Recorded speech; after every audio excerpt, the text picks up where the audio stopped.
Pinasaya ni dating Mayor at dating Ngonker Party List Congressman Mike Rivera ang mahigit 5,000 tricycle driver at operator sa 3 bayan sa lalawigan ng Batangas sa sunod-sunod nitong pag-iikot sa pamamagitan ng kanyang inisyatibong programa na TODA Consultation Meeting nitong isang linggong aktibidad.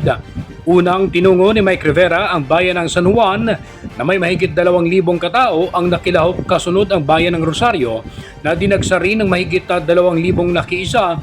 At kahapon naman sa bayan ng Nasugbu, Batangas, na dinalon nito ng mahigit 1,000 TODA members na ginanap sa Barangay Talangan.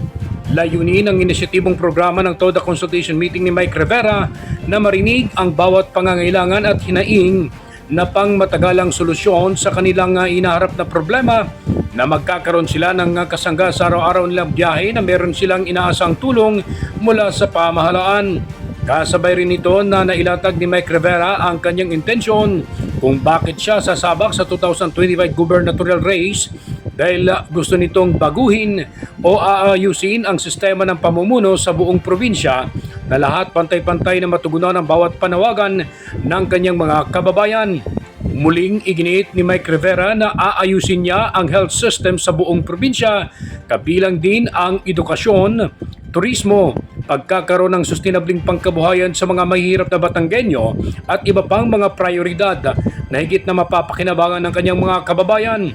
Kasabay nito, nagbigay din ng ayudang bigas at mga pampasaya habang sila naman ay nag-i-enjoy sa naturang aktibidad, hatid mula sa sariling sikap program ng Pamilya Rivera para sa mga tricycle driver at operator bago sila umuwi sa kanilang kanya-kanyang tahanan.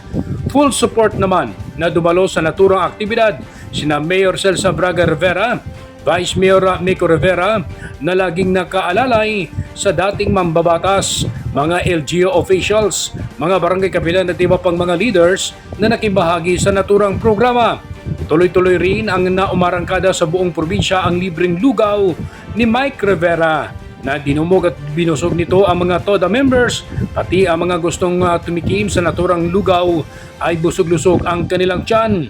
Ayon kay Mike Rivera, lilibutin niya ang buong probinsya ng Batangas sa TODA Consultation Meeting at iba pang pagtitipon para mailahad niya ang kanyang mga aksyon at plano, kasabay ang pamamahagi ng ayudang tulong.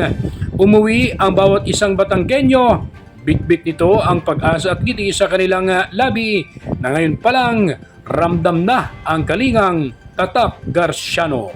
Ronda Balita mula sa lalawigan ng Batangas. Ako si JR Narit, naghahatid ng mahalagang impormasyon at balitang totoo.